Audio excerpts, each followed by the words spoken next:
Hello बच्चों। मैंने आज आप लोगों के लिए पाथफाइंडर का सेंटर ऑफ मास के कोलिजन वाले पार्ट से, वो भी oblique collision, coefficient of restitution calculation करने वाले पार्ट से बच्चों एक क्वेश्चन सेलेक्ट किया है जो कि आपके जेई एडवांस के कॉन्सेप्ट बिल्डिंग के हिसाब से बहुत अच्छा क्वेश्चन है।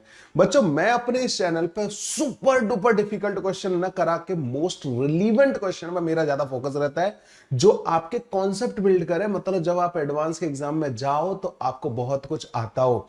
अच्छा, क्वेश्चन कराते कराते बच्चों मेरी ये कोशिश भी रहती है कि जो आपके टॉपिक्स हैं उनका अच्छे से रिवीजन होता रहे, मतलब ना जो कॉन्सेप्ट्स हैं उनका रिवीजन होता रहे। सो क्वेश्चन से कॉन्सेप्ट बिल्ड कर रहे हैं हम लोग फॉर जेई एडवांस। और कभी कभी बच्चों में ओलंपियाड लेवल क्वेश्चन भी यहां पे अपलोड करता रहता हूं, बट मेरा मेन जो मोटो है आप लोगों को पहले एडवांस एग्जाम के लिए रेडी करना है। सो बच्चों आज का जो हमारा क्वेश्चन है क्या है वो देखते हैं। So a ball is moving with a uniform velocity in free space, collide with another stationary identical ball, and thereafter each of them moves at 30 degree from the initial direction of the motion of first ball. Find the fraction of the initial kinetic energy lost in the collision and coefficient of restitution. इसमें बच्चों जो है ना ये वाला part तो फिर भी इजी है, fraction of the kinetic energy, but the coefficient of restitution के लिए अगर आपको पता नहीं है कि कोफिशिएंट ऑफ रेस्टिट्यूशन कैसे करते हैं, मतलब this part is really amazing. Okay, so इस वाले पार्ट को बच्चों पूरा का पूरा देखना है एंड तक आप लोगों को ना। अच्छा, ये ऑब्लिक कोलिजन है क्योंकि अगर कोलाइडिंग बॉडीज की velocity before and after collision एक ही लाइन में रहती है बच्चों तो हम उसको बोलते हैं हेड ऑन कोलिजन, और अगर लाइन चेंज कर देती है बच्चों तो हम उसको बोलते हैं ऑब्लिक कोलिजन। ओके, अब ये ऑब्लिक कोलिजन वाले केसेस में बच्चों ये कैलकुलेट करना थोड़ा सा डिफिकल्ट होता है, मतलब ना कि मतलब इसका कोफिशिएंट ऑफ रेस्टिट्यूशन कैलकुलेट करना थोड़ा डिफिकल्ट होता है, इसमें ना बच्चा विजुअलाइज नहीं कर पाता। How do we proceed this kind of question बच्चों?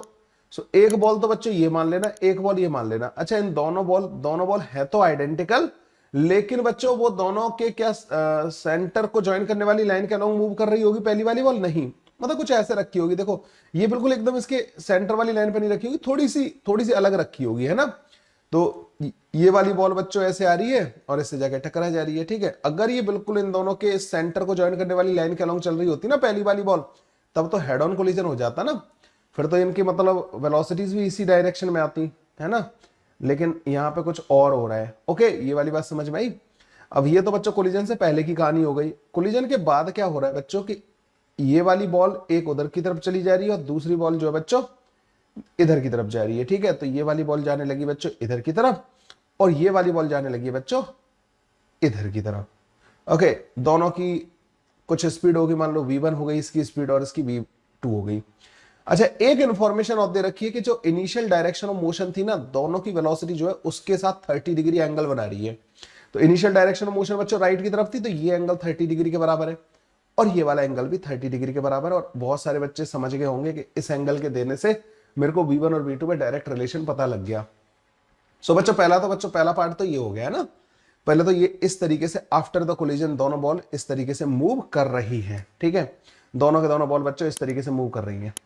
तो अब इन्होंने पूछा है कि काइनेटिक एनर्जी क्या होगी, और दूसरा पार्ट इन्होंने पूछा है बच्चों कि कोफिशिएंट ऑफ रेस्टिट्यूशन क्या होगा।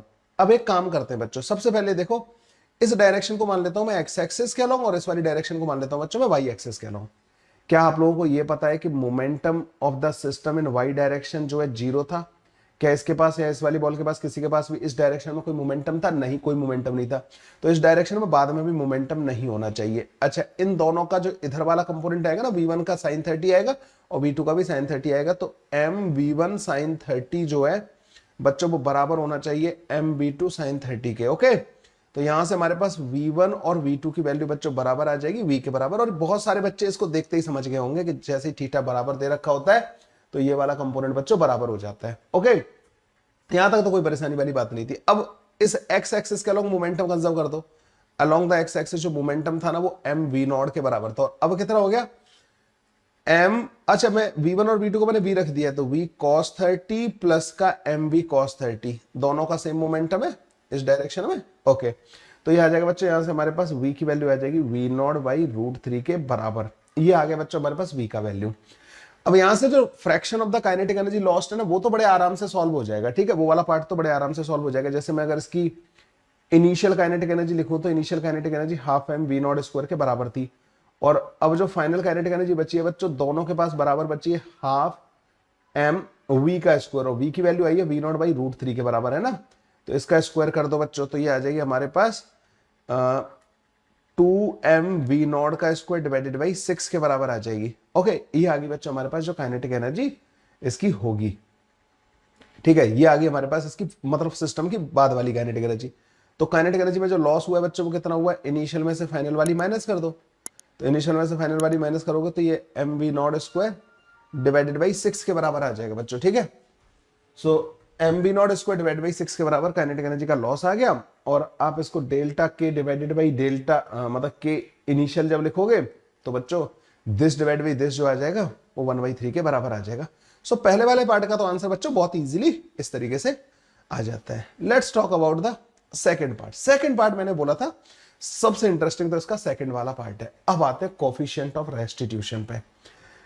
कोफिशिएंट ऑफ रेस्टिट्यूशन होता क्या है बच्चों, आपको पता है ई की एक इक्वेशन लिखते हैं, velocity of separation divided by velocity of approach along the line of impact, है ना, along the line of impact. क्या आपको इसमें लाइन ऑफ इंपैक्ट दे रखी है इस वाले क्वेश्चन में? इस वाले क्वेश्चन में बच्चों लाइन ऑफ इंपैक्ट दे रखी है?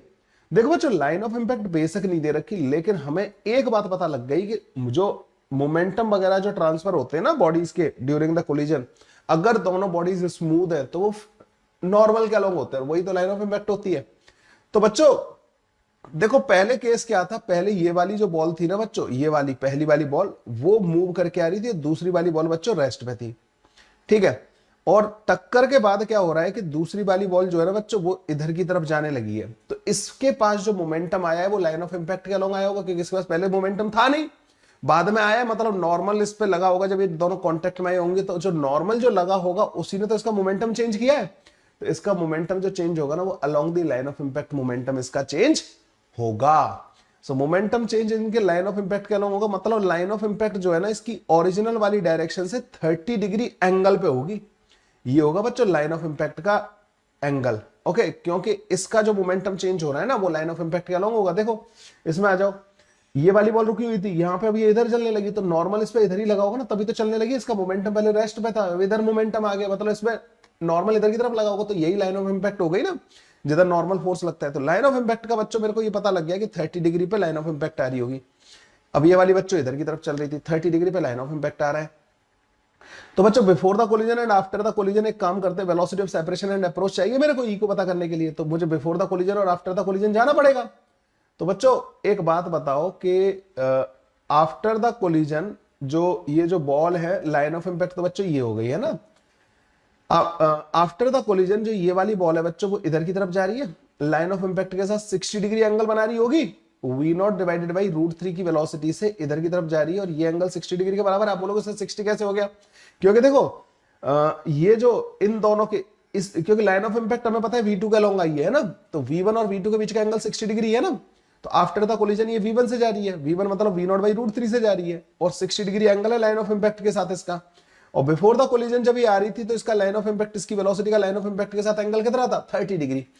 तो बच्चों along the line of impact जो इसकी वेलोसिटी ऑफ अप्रोच आएगी कोलिजन से पहले, वो v0 का लाइन ऑफ इंपैक्ट के अलोंग कंपोनेंट आएगी, v0 cos 30 के बराबर।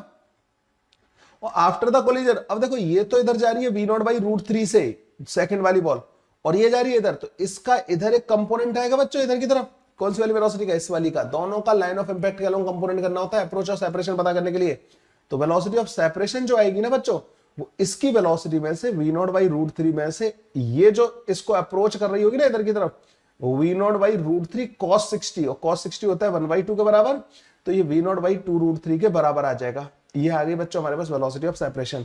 ई जो होता है ना बच्चों वो velocity of separation divide by velocity of approach के बराबर होता है। वेलोसिटी ऑफ अप्रोच बच्चों √3 v0 डिवाइडेड बाई 2 के बराबर है, ये वेलोसिटी ऑफ सेपरेशन है। तो velocity of separation v0 divided by 2√3 divided by √3 v0 divided by 2। सो यहां से बच्चों 1/3 के बराबर आ जाएगा।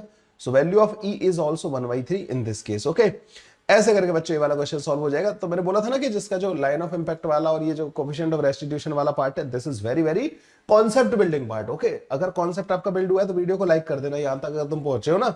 वैसे बच्चों मैं जितने भी वीडियोस अपलोड कर रहा हूं ना ये आपको हर एक लेवल पे, क्योंकि मैं अननेसेसरी कोई वीडियो अपलोड नहीं कर रहा हूं, एक एक वीडियो वो अपलोड कर रहा हूं जो आपकी एग्जाम में हेल्प करेगा।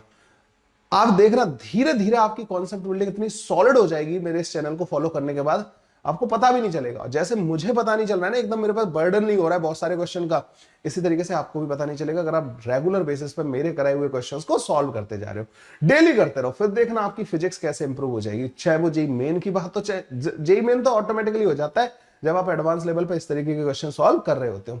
एक और बच्चों क्वेश्चन के साथ आऊंगा मैं from on the centre of mass only. मिलते हैं नेक्स्ट क्वेश्चन में, बाय बाय, टेक केयर।